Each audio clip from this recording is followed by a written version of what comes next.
नमस्कार my dear friends.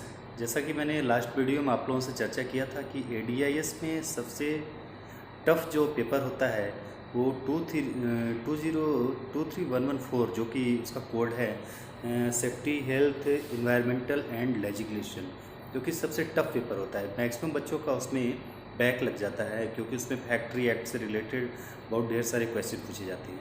तो मैं दोस्तों आप लोगों से वादा किया था कि मैं हर एक मतलब पेपर वाइज आंसर शीट के साथ आपको सोल्यूशन बताऊंगा, उसका सॉल्व पेपर आपको दिखा के यहाँ पे सॉल्व करके दिखाऊंगा और उसका आंसर शीट के साथ दिखाऊंगा। तो दोस्तों जो कोड होता है 231108 जहाँ से स्टार्ट होता है हमारा, बट मैं आज सबसे टफ पेपर्स में, क्योंकि आपको अभी आने वाला टाइम आपका अभी से अगर आप तैयारी करेंगे तो ये पेपर आपको, अगर सबसे पहले हम आपको बता देते हैं तो इस पेपर को अगर आप तैयारी करेंगे तो आपका ये पेपर आसानी से निकल जाएगा। क्योंकि बहुत लोगों को डर पैदा हो जाता है कि फैक्ट्री एक्ट से क्या क्वेश्चन आएंगे, क्या क्वेश्चन पूछे जा सकते हैं। जो फर्स्ट टाइम अटेम्प्ट कर रहे हैं डीआईएस के पेपर, उनको बहुत सारी क्वेरी रहती है। तो दोस्तों आज मैं आपको लेके चलता हूँ क्वेश्चन क्या क्या आएगा, सिलेबस क्या आया है उसमें, और उससे रिलेटेड क्या क्वेश्चन आपसे पूछे जा सकते हैं। तो आज मैं आपको उसके बारे में दिखा रहा हूँ। तो दोस्तों ये मैं आगे आपका यहाँ पे जो आपका safety health environment and legislation, ये हमारा आज का पेपर है जिसका कोड है हमारा 23114। ये हमारा 23114 safety health and environmental legislation. कि ये क्या होता है, हमारा एडीआईएस का सबसे टफ पेपर होता है जिसमें मैक्सिमम हमारे आदमी लोग का, हमारे पर्सन का बैक लग जाता है। तो दोस्तों इसमें क्या होता है, हमारा 100 मार्क्स का होता है। सबसे पहले इसमें सिलेबस में हम जानेंगे कि इसके सिलेबस में क्या क्या है। इसमें क्या है आपको देखना होगा कि the factory act 1948 and rules, factory act 1948 और रूल्स, इसमें हमारे कितने टोटल 20 मार्क्स के क्वेश्चन पूछे जाते हैं। ओनली फैक्ट्री एक्ट से हमारे 20 मार्क्स क्वेश्चन, जिसमें आपका प्रोविज़न आ जाएगा, सेफ्टी हेल्थ आ जाएगा, वेलफेयर से पूछा जा सकता है, किसी भी चीज़ें से पूछ सकता है। ठीक है दोस्तों। नेक्स्ट हमारा इसमें सेकंड नंबर पे क्या आएगा, the building and other construction, BOCW के बारे में, कंस्ट्रक्शन सेफ्टी में जो लोग आप लोगों ने किया BOCW बोलते हैं जिसको, the building and other construction workers. इसमें एक्ट है जो हमारा 1996 and central rule 1998। BOCW act जो हो रहा है हमारा 1996 में और जो रूल बना था 1998 में। ठीक है ना। इसके अलावा स्टेट रूल्स हैं, हमारा महाराष्ट्र फैक्ट्री रूल्स और सारे रूल्स के बारे में भी पूछा जा सकता है। इसमें हमारे 16 मार्क्स के क्वेश्चन आएंगे। नेक्स्ट हमारा थर्ड पे क्या आता है, इन्वायरमेंटल प्रोटेक्शन एंड लेजिस्लेशन, जो कि हमारा इसमें 16 मार्क्स के क्वेश्चन आ जाएंगे, जिसमें आपका वाटर प्रिवेंशन के बारे में पूछा सकता है, एयर के बारे में पूछा सकता है, वाटर एक्ट कब बना, एयर का एक्ट कब बना, ठीक है ना, उससे रिलेटेड रूल्स कब बने। ठीक है, environmental protection act 1986 and rules, ये हमारा मैक्सिमम क्वेश्चन पूछा जाता है इन्वायरमेंटल प्रोटेक्शन एक्ट 1986 में। इसमें 16 मार्क्स का ये हमारा, इसमें आपका ई वेस्ट आ जाएगा, नॉइज पॉल्यूशन आ जाएगा, सारे हमारे जितने भी इन्वायरमेंटल से रिलेटेड, केमिकल से रिलेटेड हो जाते हैं, इसमें आ जाती है आपके। नेक्स्ट हमारा क्या आता है, 16 मार्क्स का हमारा ये आता है सेफ्टी हेल्थ एंड इन्वायरमेंटल। ठीक है ना। इसमें आपका section related SHE, Indian boiler act के बारे में पूछा जा सकता है, इंडियन इलेक्ट्रिसिटी एक्ट के बारे में मैक्सिमम पूछा जा सकता है दोस्तों। इंडियन इलेक्ट्रिसिटी एक्ट 2003, इसके बारे में मैक्सिमम पूछा जा सकता है। नेक्स्ट हमारा आ जाता है क्या, सोशल सिक्योरिटी लेजिस्लेशन, 16 मार्क्स का। इसमें आपका कॉन्ट्रैक्ट लेबर के बारे में पूछा जा सकता है। ठीक है ना। पब्लिक लायबिलिटी, ये हमारा मैक्सिमम क्वेश्चन पूछा जाता है, पब्लिक लायबिलिटी इंश्योरेंस 1991। ठीक है दोस्तों। उसके बाद मोटर व्हीकल 1998, इससे भी हमारे क्वेश्चन मैक्सिमम पूछे जा सकते हैं, पूछे जाते हैं। और लास्ट हमारा आ जाता है इसमें क्या, ILO, जो कि 16 मार्क्स का हमारा ILO आपको पढ़ना ही पढ़ना है दोस्तों, क्योंकि ILO से लास्ट क्वेश्चन जो हमारा होता है वो ILO से पूछा ही जाता है, जिसमें ILO से रिलेटेड आपके उसमें कन्वेंशन और रिकमेंडेशन आपको याद करने में थोड़ा प्रॉब्लम होता है। तो कन्वेंशन कितने हैं, रिकमेंडेशन है, आपको बता देंगे। उसमें कुछ कन्वेंशन और रिकमेंडेशन मैक्सिमम पूछे जाते हैं, उसको आप लर्न कर लीजिएगा। अब हम आते हैं दोस्तों, क्वेश्चन किस टाइप के आते हैं। तो क्वेश्चन जैसे ये सब्जेक्ट का कोड हो गया 23114, ठीक है ना। इसमें क्वेश्चन क्या पूछा जाता है, डिफाइन एज पर factory act 1948 hazardous waste, hazardous waste के बारे में पूछा जा सकता है। इसमें एज पर डिफाइंड 1948, तो हमारा हमारा हजार्डस वेस्ट क्या क्वेश्चन है, हजार्डस वेस्ट अगर पूछ दिया गया तो हजार्डस वेस्ट में आपको मैनेजमेंट एंड हैंडलिंग रूल्स 1989 ये आपका हेडिंग डाल देंगे। ठीक है दोस्तों, उसके नीचे आप ये हमारा जो कुछ है हमारा द सेंट्रल गवर्नमेंट ये सब आप डाल देंगे तो प्रोटेक्शन एक्ट अगर डाल देंगे तो बेटर है, नहीं भी डालेंगे तो चलेगा, बट आपको मैक्सिमम मार्क्स पाना है तो आपको हेडिंग डाल के ये हमें डालना होता है कि जो हमारा इन्वायरमेंटल प्रोटेक्शन एक्ट 1989 ये हमारा हर एक एक्ट में डाल सकते हैं, क्योंकि इन्वायरमेंटल से हमारा वाटर का भी आ जाएगा, एयर का भी आ जाएगा, तो उसमें हमारा ये हेडिंग में आपका इन्वायरमेंटल प्रोटेक्शन एक्ट 1948 डाल देंगे। अगर आपका डेट नहीं भी है, ईयर अगर आप डाल देंगे तो आपको इसमें मार्क्स फुल मार्क्स आपको मिल जाएगा। अगर आपका अमेंडमेंट अगर याद है 1996, 2000, 2003 कब कब चेंजिंग हुआ प्रोटेक्शन एक्ट में तो ये आप डाल सकते हैं, तो आपको इसमें भी मार्क्स मिल जाएंगे। ठीक है ना, इसमें कुछ डिफिनेशन दिए गए हैं, एप्लीकेंट क्या होता है, ऑथराइजेशन क्या होता है, हजार्डस वेस्ट क्या होता है, डिस्पोजल फैसिलिटी, इसके बारे में अगर आप डाल देंगे तो ये हमें फुल मार्क्स इसमें आपको आराम से मिल जाएगा। नेक्स्ट क्वेश्चन क्या है सर दोस्तों, इसमें कॉम्पिटेंट पर्सन 1948 एक्ट में कहाँ पे दिया गया है, तो आपको पता होना चाहिए सेक्शन 2CA फैक्ट्री एक्ट में सेक्शन 2CA में लिखा हुआ है कि कॉम्पिटेंट पर्सन कौन होता है, उसकी रोल एंड रिस्पॉन्सिबिलिटी क्या है, ये हमें दिया गया है। कॉम्पिटेंट पर्सन क्या है, हमारा फैक्ट्रीज में जो भी हमारा TPI थर्ड पार्टी इंस्पेक्शन करता है उसको हम कॉम्पिटेंट पर्सन, वो क्या क्वालिफिकेशन होना चाहिए, कितना उसका एक्सपीरियंस होना चाहिए, ठीक है ना, या फिर अप्लीकेंट का प्रोसीजर भी पूछ सकता है, उसमें क्या क्या अप्लीकेंट का होना चाहिए। ठीक है दोस्तों, उसके चेकलिस्ट भी इसमें दिए गए हैं, उसकी एलिजिबिलिटी क्या है, ये सारी चीज़ इसमें दिया गया है। एक क्वेश्चन सेकंड नंबर क्वेश्चन क्या आता है, state the purpose of site appraisal committee, who are the members of such committee and legal requirements, ये क्वेश्चन आता है। तो इसमें स्टेट द अप्रेजल कमेटी क्या है, कौन से सेक्शन से लिया गया। अप्रेजल कमेटी आपका section 41 constitution of site appraisal committee, ये अगर आप हेडिंग में स्टार्टिंग लिखने से पहले डाल देते हैं तो आपको 4 मार्क्स में 2 मार्क्स फिक्स हो गया दोस्तों। ये क्या है, अप्रेजल ऑफ कमेटी, मैक्सिमम ये क्वेश्चन इंपॉर्टेंट क्वेश्चन है, ये आता है। ठीक है ना, इसमें आप section 41A constitution of site appraisal committee अगर डाल देते हैं, उसके नीचे आप स्टेट गवर्नमेंट की जो चीज़ होते हैं वो आप नीचे लाइन बाय लाइन एक एक दो दो लाइन लिख देंगे, तो इसमें आपका फुल मार्क्स मिल जाएगा दोस्तों। नेक्स्ट एक क्वेश्चन आता है, explain the duties of occupier as पर फैक्ट्री एक्ट 1948, ये बहुत ही इंपॉर्टेंट क्वेश्चन ये भी है आपका।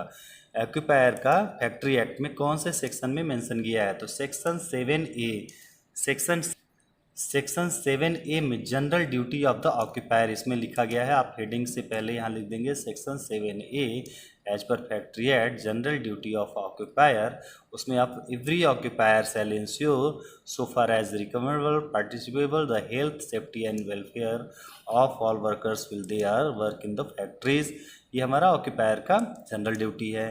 विदाउट प्रोजेक्शन जनरेशन ये सब आप लिख देंगे, एक दो लाइन आप इसमें डाल देंगे तो आपका ये फुल मार्क्स आपको इसमें मिल जाएंगे।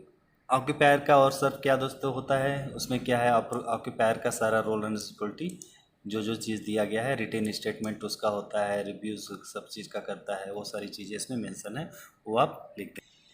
ये क्वेश्चन मैक्सिमम इम्पॉर्टेंट क्वेश्चन ये भी है आपको दोस्तों, ये आपको वैसे भी एज ए सेफ्टी ऑफिसर आपको याद होना चाहिए। What is the significance of schedule 1, second and third, factory act में 3 शेड्यूल जो दिए गए हैं फैक्ट्री एक्ट में, वो आपका उसका सिग्निफिकेंस कभी कभी वो किसी एक शेड्यूल का पूछ सकता है, कभी कभी आपका तीनों शेड्यूल पूछ सकता है। तो इसमें जो फर्स्ट शेड्यूल होता है, इसमें फर्स्ट शेड्यूल कौन से सेक्शन से लिया गया है, सेक्शन 2CB से फर्स्ट शेड्यूल हमारा लिया गया है, जिसमें हमारे जितने भी list of industrial involving hazardous process, जितने भी हमारे इंडस्ट्री हजार्डस प्रोसेस से लिस्ट हैं, वो हमारा सेक्शन 2CB में लिया गया है। ठीक है, इसको शेड्यूल फर्स्ट और section 2CB section 2CB list of industrial involving hazardous process अगर आप डाल देंगे, इसमें हमारे कुछ इंडस्ट्रीज़ के नाम आप डाल देंगे, जैसे फेरस मेटल हो गया, फायर आपका कोल हैंडलिंग हो गया, पावर जनरेशन हो गया, केमिकल इंडस्ट्रीज हो गया, सीमेंट प्लांट्स हो गए आपके। ठीक है, इन सब का बारे में आपका सिंथेटिक हो गया, ग्राइंडिंग हो गया, मैन्युफैक्चरिंग हो गया, ये सब हमारे जहाँ से लिए गए हैं उसके बारे में एक दो 8-10 आपको कंपनी के नाम याद होंगे, वो आप लिख सकते हैं इसमें। सेकंड क्या है, शेड्यूल सेकंड में आपका शेड्यूल सेकंड क्या है, शेड्यूल सेकंड हमारा सेक्शन 41E से लिया गया है, जिसमें permissible level of certain chemical substance in work environment, हमारे एनवायरनमेंट में जो परमिसिबल लेवल है उसके कितने कितने लेवल हो सकते हैं, कितने आवर्स के लिए हमारा TLB और STEL आप लोगों ने पढ़ा होगा। तो कुछ हमारे केमिकल्स के जैसे ये हमारा एसिटिक एसिड हो गया, उसका ppm कितना है और उसका शॉर्ट क्या है, शॉर्ट टर्म एक्सपोजर लिमिट कितना है। अगर एक दो का भी अगर आप दिखा देंगे तो आपको इसमें फुल मार्क्स लिख जाएगा, बट हेडिंग में हमें ये लिख देना है section 41E second schedule permissible level of chemical substance in work environment. Okay friends, next आता है हमारा शेड्यूल थर्ड। शेड्यूल थर्ड हमारा कौन से सेक्शन से लिया गया है, सेक्शन 89 एंड 90 से। इसमें क्या है, लिस्ट ऑफ नोटिफिकेबल डिसीज, जो हमारे डिसीज हैं हमारे इंडस्ट्रीज में जो भी हमारे नोटिफिकेबल डिसीज हैं उसके बारे में इसमें लिया गया है, इसमें लिखा गया है। हमारे इसमें भी 29 डिजीज के नाम दिए गए हैं, जिसमें आपका सिलिकोसिस हो गया, टॉक्सिक एनीमिया हो गया, एस्बेस्टोसिस हो गया, कार्बन मोनोऑक्साइड हो गया, इन सब चीज़ों के बारे में दिया गया है, जो मैक्सिमम आप लर्न कर लेंगे 8-10 डिजीज़ के बारे में। टॉक्सिक निफेनिया हो गया, सिलिकोसिस हो गया, ठीक है, तो एंथ्रैक्स हो गया, ये सब आप लिख सकते हैं। कुछ डिजीज़ के नाम लिख देंगे, नॉइज से हो गया, ठीक है फ्रेंड्स। नेक्स्ट हमारा क्वेश्चन क्या आता है, नेक्स्ट क्वेश्चन आपको बता देता हूँ।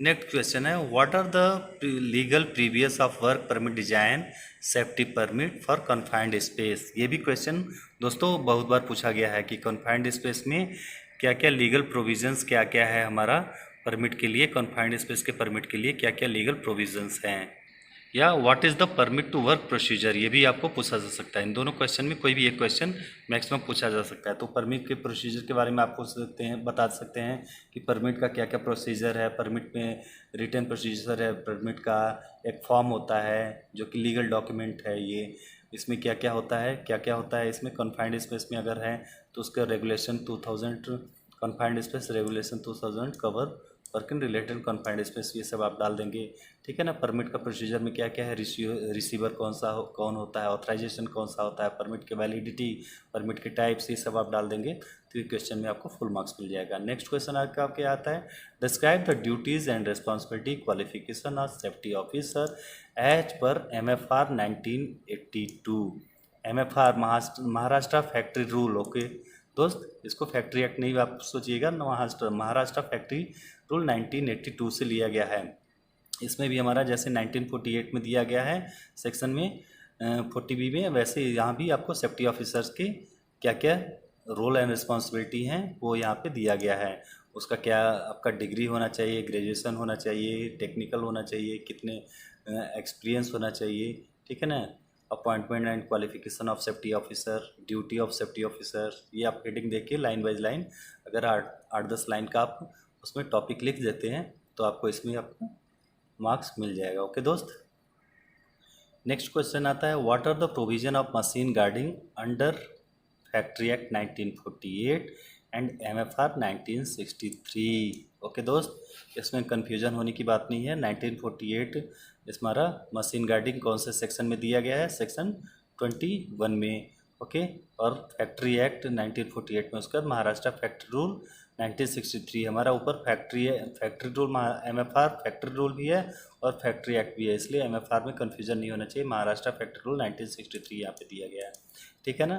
तो यहाँ पे दिया है 61 employees of an person of dangerous machine, ये हमारा द मशीन स्पेसिफिक ही हमारा MFR के थ्रू दिया गया है। कौन कौन से सेक्शन 28, 29, 30 उसके बारे में दिया गया है, ठीक है ना। सेक्शन 61A में क्या लिखा है, further provision of regarding safe guards, इसके बारे में दिया गया है। एक क्वेश्चन हमारा आता है क्या, right the previous regarding BOCW welfare 1996 and 1998, ये हमारा बिल्डिंग अदर कंस्ट्रक्शन वर्क के बारे में 1996 और 1998 के बारे में पूछा गया है। इसके बारे में आपको यहाँ पे डिटेल्स दिया गया है, आंसर दिया गया है। दोस्तों अगर आपको आंसर शीट चाहिए होगा तो मुझे बाद में आप कमेंट बॉक्स में आंसर के लिए बोल सकते हैं, मैं आपको आंसर शीट सेंड कर दूंगा दोस्तों। ठीक है मेरे फ्रेंड, आपको नेक्स्ट क्वेश्चन पे हम आते हैं। क्वेश्चन काफ़ी लेंदी है, अगर एक एक चलेंगे तो लेट होगा हमें। As per BOCW 1996, what are the facility need to be given to construction worker at project site. Project sites में कंस्ट्रक्शन वर्कर्स को क्या क्या फैसिलिटी प्रोविज़न किया जाता है। जैसे हमारा 1948 एक्ट में क्या क्या हमें प्रोविज़न देना है, वर्कर्स को फैसिलिटी क्या क्या देना है वो लिखा गया है। वैसे हमारा BOCW में भी पेंशन है, ठीक है ना। मॉडल वेलफेयर स्कीम, उसमें आपको लाइफ एंड डिजेबिलिटी कवर उसमें भी है आपका। उसमें हर एक चीज़ हमारा हेल्थ और मल्टी कवर इसमें भी दिया गया है। एजुकेशन के बारे में, हाउसिंग के बारे में, ठीक है दोस्तों, स्किल डेवलपमेंट के बारे में अवेयरनेस प्रोग्राम उसमें भी करना है। तो ये सारी चीज़ें अगर हम, पेंशन भी उसमें स्कीम है आपका, ठीक है ना। EPF का भी उसमें स्कीम है। तो ये सब चीज़ अगर आप लिख देंगे तो इसमें फुल मार्क्स मिल जाएगा। लास्ट क्वेश्चन आता है, what are the precaution to be taken will preparation and curing of concrete and erection of concrete structure. जैसे ये क्वेश्चन ज़्यादा नहीं पूछा जाता है। ये क्वेश्चन आपका बायोमेडिकल वेस्ट, ये क्वेश्चन मैक्सिमम दोस्तों पूछा गया था। मैं भी इसमें, मेरे भी एग्जाम में ये आया था, biomedical waste management handling and rules 1998, ठीक है। तो जहाँ पे आपका ये बायोमेडिकल वेस्ट आ गया, वाटर आ गया, वहाँ पे आप ये चीज़ डाल दीजिएगा, सेक्शन 6825 इन्वायरमेंटल प्रोटेक्शन एक्ट 1986। मेरे दोस्त ये याद कर लो आप, ये हेडिंग ज़रूर से ज़रूर डालिएगा। ये आपका अगर एयर का आ गया, आपका वाटर का आ गया, या फिर आपका बायोमेडिकल आ गया, नॉइज़ आ गया, हर जगह आपका जहाँ पे इन्वायरमेंट रिलेटेड दिया गया वहाँ पे ये आपका ज़रूर डाल दीजिएगा। Covered by section 6825 the environmental protection act 1986। ये हेडिंग आपको अगर फुल मार्क्स पाना है तो ये हेडिंग ऊपर डाल दीजिएगा, इसमें आपको मार्क्स मिल जाएगा। ओके दोस्त, बायोमेडिकल में और आपका क्या है, बायोमेडिकल में क्या है, एनिमल हाउस क्या है, ऑथराइजेशन क्या क्या होना चाहिए, बायोकेमिकल्स क्या होता है, बायोमेडिकल वेस्ट कैसे जनरेट करते हैं, कहाँ डिस्पोज करते हैं, इसके बारे में आप 10 लाइन लिख दीजिएगा। नेक्स्ट आपका आता है, write salient feature of hazardous waste management rules. ये भी आपका क्वेश्चन आता है, जिसमें यहाँ पे देखिए हजार्डस वेस्ट पूछ दिया। मैं बोला था ना आपको, जहाँ भी वेस्ट आएगा, इन्वायरमेंट से आएगा 6825 इन्वायरमेंटल प्रोटेक्शन एक्ट 1989, ये आप डाल देंगे तो आपको मार्क्स मिल जाएगा। अगर आप अमेंडमेंट भी डाल देंगे तो आपको और बेटर है, बट अगर ये नहीं भी याद रहता है तो ये आप डाल देंगे तो आपको मार्क्स मिल जाएगा दोस्त। ओके, नेक्स्ट आपके क्वेश्चन पे आते हैं। ये क्वेश्चन, हाँ, ये मैक्सिमम क्वेश्चन आता है, आपको याद भी होना चाहिए एज ए सेफ्टी ऑफिसर।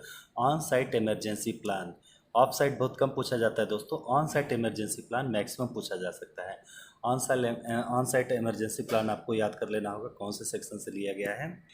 तो ये क्वेश्चन मैक्सिमम इम्पॉर्टेंट क्वेश्चन है सर दोस्तों, आपको याद होना चाहिए। On site emergency plan section 41B4 से लिया गया है, जो कि आपको यहाँ पे मेंशन होगा नीचे 1940, हाँ यहाँ देखिए दोस्तों, सेक्शन 41B4 फैक्ट्री एक्ट 1948। ये अगर आप ऊपर ही लिखने से पहले, सबसे पहले अगर आप ये मेंशन कर देंगे section 41B4 factory act 1948 as per amended, rule भी नहीं लिखेंगे तो चलेगा, बट ये आप section 41B4 factory act 1948 starting में डाल देंगे आप, तो ऑन साइट इमरजेंसी प्लान का आपको फुल मार्क्स मिल जाएगा। On site emergency plan in case आपका कोई भी प्लांट में कोई भी इमरजेंसी होता है, फायर होता है, या फिर उसके अलावा कोई भी कोलैप्स होता है, तो ऑन साइट इमरजेंसी प्लान हर एक प्लांट में बना होता है, जो कि सेक्शन 41B4 में लिखा हुआ है। इसके बारे में सबका रोल एंड रिस्पॉन्सिबिलिटी क्या होता है उसके बारे में थोड़ा थोड़ा आप डाल देंगे। हमारा उसका साइन अप कौन करता है, डेजिग्नेशन ऑफ ऑक्यूपायर क्या है, किसके थ्रू वो अप्रूव्ड होता है, ये सारा चीज़ हमें एक एक दो लाइन डाल देंगे। किसका रोल एंड रिस्पॉन्सिबिलिटी क्या है ऑन साइट इमरजेंसी प्लान में, किससे किससे हमें बात करके रखना होता है, किसके किसके साथ उसका टाई अप करना होता है। तो ये सारी चीज़ें हमारा ऑन साइट में, हर एक इमरजेंसी का हमारा कॉन्टैक्ट नंबर होना चाहिए प्लांट में, ठीक है सर दोस्तों। तो हमारा एम्बुलेंस का नंबर क्या, फर्स्ट एड का क्या है, असेंबली पॉइंट्स कहाँ है, ये सारे हमारे ऑन साइट इमरजेंसी प्लान में होना चाहिए, वो आप मेंशन कर देंगे तो आपको फुल मार्क्स मिल जाएगा। रिपोर्टिंग के बारे में क्या क्या होता है, ये सारी चीज़ें। दोस्तों ये क्वेश्चन आ गया MSDS। ये MSDS हमारा कई पेपर में आएगा, जैसे हमारा केमिकल के भी पेपर में आ जाएगा, ये आपका केमिकल में भी पूछा जा सकता है, इसमें भी पूछा जा सकता है। वो एक्सप्लेन कंटेंट ऑफ MSDS, ठीक है ना। उसमें हमारा factory act, Maharashtra factory rule से भी पूछा जा सकता है, 1950 एक्ट से भी पूछा जा सकता है। तो हमें MSDS, इसमें हमारा 16 सेक्शन होता है, ये आपको पता है। ऊपर अगर आप लिख देंगे टोटल 16 सेक्शंस MSDS में होता है, उसके बाद सेक्शन वाइज डिफाइन कर देंगे तो बेस्ट रहेगा आपको। सबसे पहले आइडेंटिफिकेशन होता है, हजार्ड्स आइडेंटिफिकेशन होता है, कंपोजिशन क्या होता है, फर्स्ट एड मेजर्स क्या क्या हैं उसमें, एक्सीडेंटल रिलीज क्या है, फायर फाइटिंग क्या है, हैंडलिंग कैसे करना है, पर्सनल प्रोटेक्शन क्या है, physical chemical stability, electrology disposal, transportation, regularly information and other information. ये 16 सेक्शन अगर आप लिख दिए हेडिंग डाल के, उसके अंदर आप कुछ भी भर देते हैं तो आपको फुल मार्क्स मिल जाएगा। ठीक है दोस्तों, ये आपका एक आ गया क्वेश्चन हमारा noise. Define noise, explain source of noise and pollution. आप लोगों को पहले भी मैं बताया था दोस्तों कि जहाँ भी हमारा नॉइज, पॉल्यूशन, एयर पॉल्यूशन, कहीं भी पॉल्यूशन के बारे में पूछा जा सकता है, वहाँ पे 3625 इन्वायरमेंटल प्रोटेक्शन 1986 अगर आप फिल कर देंगे तो आपको मार्क्स मिल जाएगा। तो ये स्टार्टिंग में देखिए, under section 36 and 25 environmental protection act 1986 के बारे में दिया गया है। तो ये आप डाल दिए और उसके नीचे आप नॉइज से रिलेटेड डाल दिए। जोन वाइज कितना हमारा डे में, कितना नाइट में, कितना डेसिबल में, हमारा डीबी में हम मेंशन किया गया। इंडस्ट्रियल एरिया में ABCD कैटेगरी दे दिया गया है। इंडस्ट्रियल एरिया में डे टाइम में कितना डीबी होना चाहिए, नाइट में कितना होना चाहिए। ये चार्ट आप लर्न कर लीजिएगा मेरे दोस्तों। ये चार्ट अगर आप बना देंगे फुल मार्क्स आपको मिल जाएगा। ये चार्ट मैंने भी बनाया था, आप लोग ये चार्ट बिल्कुल ईजी है, आप बना सकते हैं। इसमें यहाँ डीबी ऊपर मेंशन किया गया है, ये आप चार्ट बना देंगे तो आपको मिल जाएगा मार्क्स।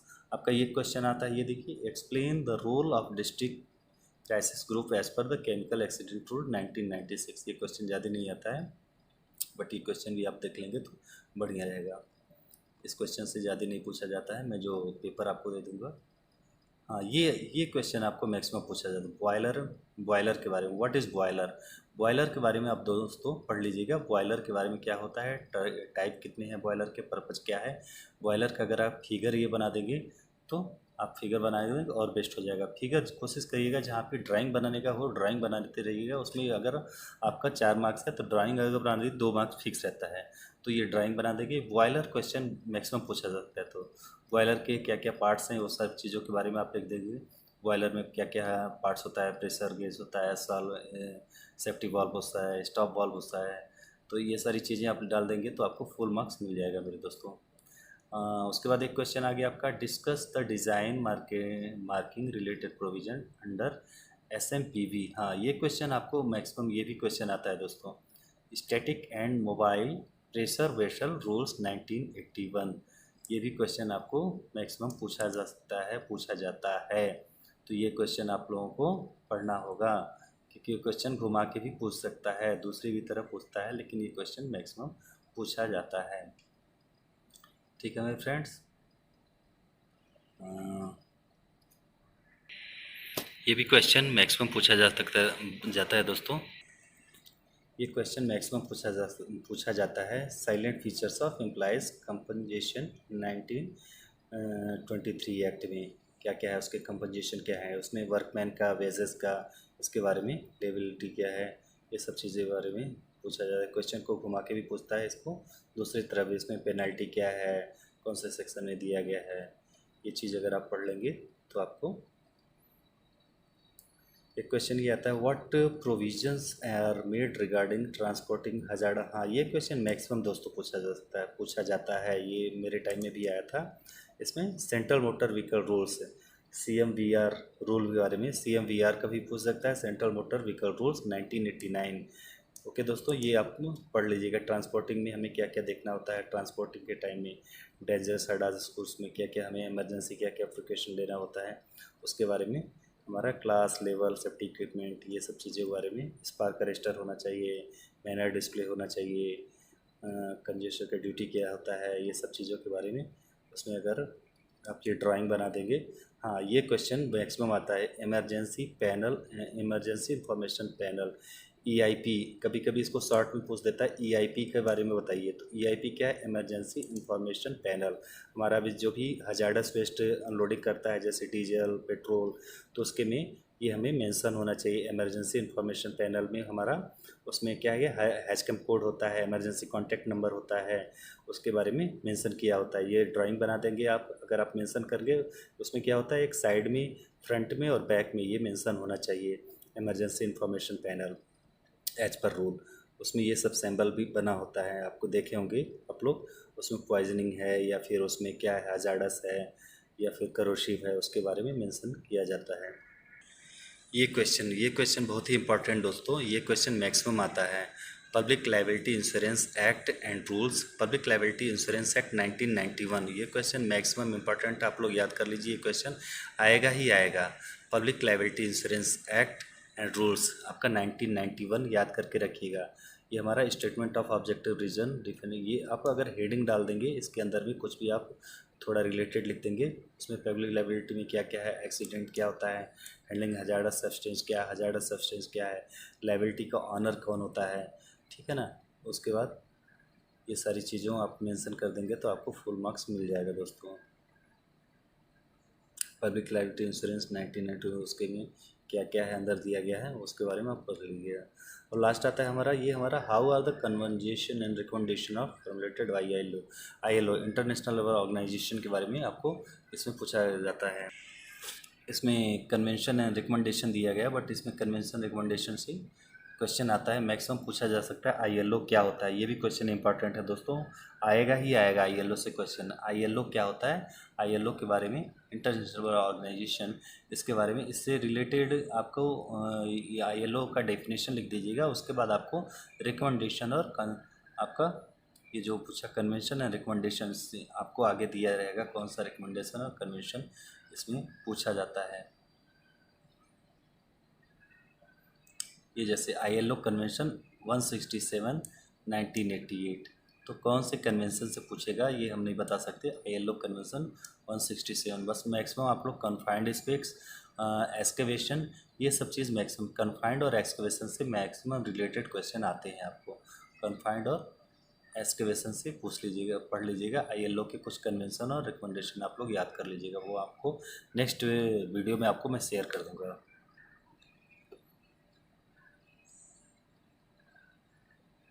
ये काफ़ी इसमें आर्टिकल्स दिए गए हैं, वो आर्टिकल्स आप सारे आर्टिकल्स नहीं देखना है, कुछ कुछ आर्टिकल्स में आपको इम्पॉर्टेंट जो आर्टिकल्स हैं वो आपको मैं बता दूंगा, उसको आप लर्न कर लीजिएगा, वही आपके आंसर में क्वेश्चन में आएगा। हाँ, ये जैसे ILO कन्वेंशन ILO 187, ये मैक्सिमम पूछा जाता है दोस्तों। ILO कन्वेंशन 187, इसको आप याद कर लीजिएगा, ये क्वेश्चन मैक्सिमम आता है। कन्वेंशन ILO कन्वेंशन 187, इसमें क्या क्या है इसके बारे में दिया गया है, आप लोग पढ़ लीजिएगा।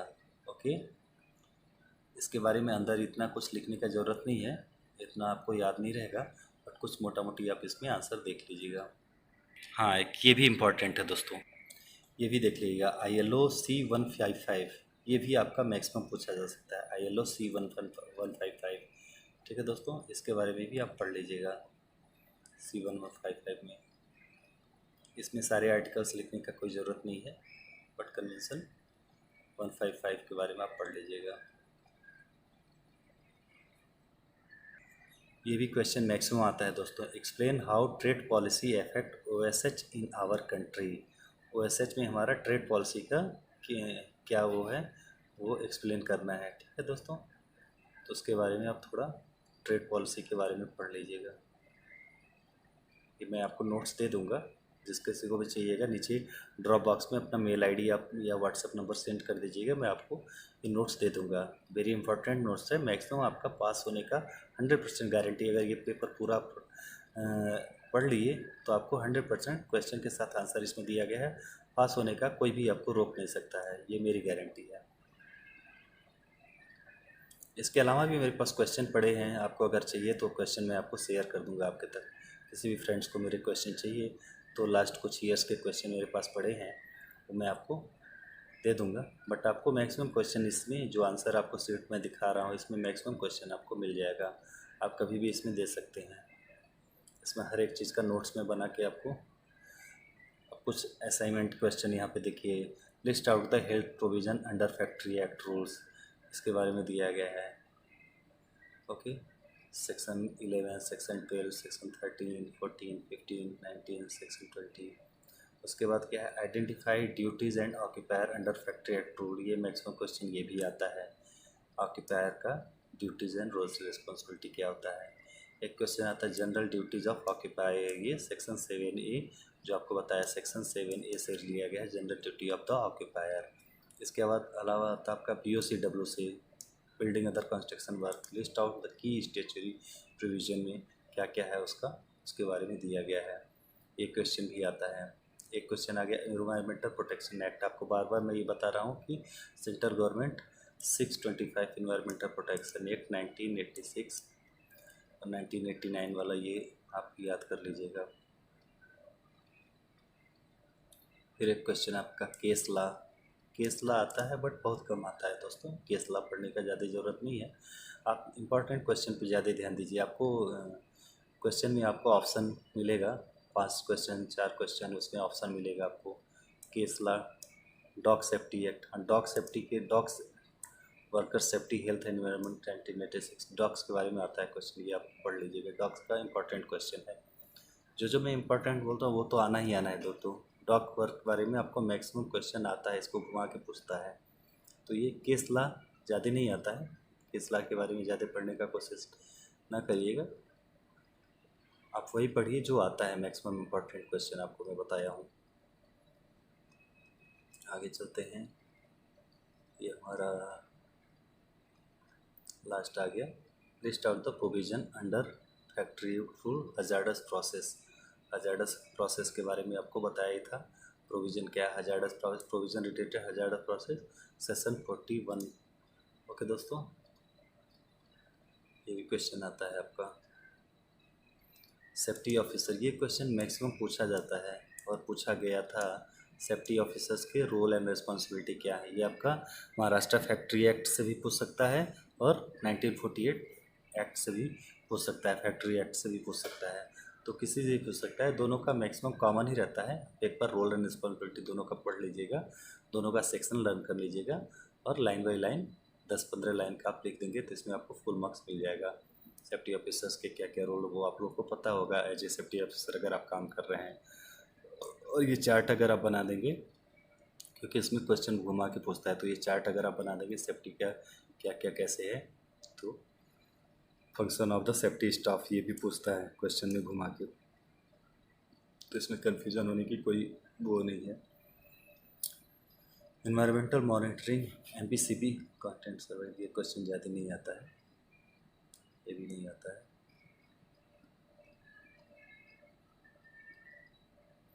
तो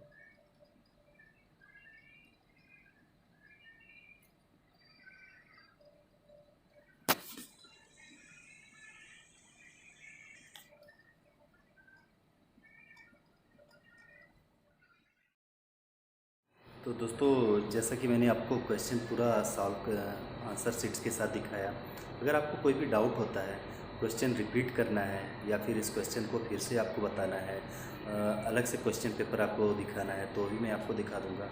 अगर आपको इसके आंसर शीट चाहिए तो आप नीचे कमेंट बॉक्स में अपने मेल ID कॉन्टैक्ट नंबर लिख सकते हैं, मैं आपको आंसर शीट के साथ इसका आपको सेंड कर दूँगा। बट आप मैं कोशिश कर यही करूँगा कि आप ज़्यादा से ज़्यादा मेरे चैनल को सब्सक्राइब करें, लाइक करें, कि आगे आने वाले टाइम में आपके 8 पेपर क्वेश्चन आंसर के साथ मैं आपको प्रोवाइड करूं और आगे लोगों को हेल्प मिले। क्योंकि ADIS क्या है, ADIS सबसे टफ़ कोर्स है, आने वाले टाइम में बहुत ही इंपॉर्टेंट इसका पार्ट है सेफ्टी में। तो आप लोग कोशिश करें कि इसको, जो सबसे टफ पेपर था वो मैं आपको सॉल्व करने के सबसे पहले सॉल्यूशन दिया। तो आगे भी और सारे पेपर मैं आपको आंसर शीट के साथ दिखाऊंगा। दोस्तों, अगर आपको किसी भी तरह का कोई भी प्रॉब्लम हो, मेरी तरफ से कोई मतलब आपको नहीं समझ में आ रहा है कुछ भी, तो आप कभी भी मुझसे पूछ सकते हैं, नीचे कमेंट बॉक्स में अपना कमेंट्स लिख सकते हैं। तो आज मैं इतना ही करूँगा, आपको आगे मैं फिर मिलता हूँ। नमस्कार दोस्तों।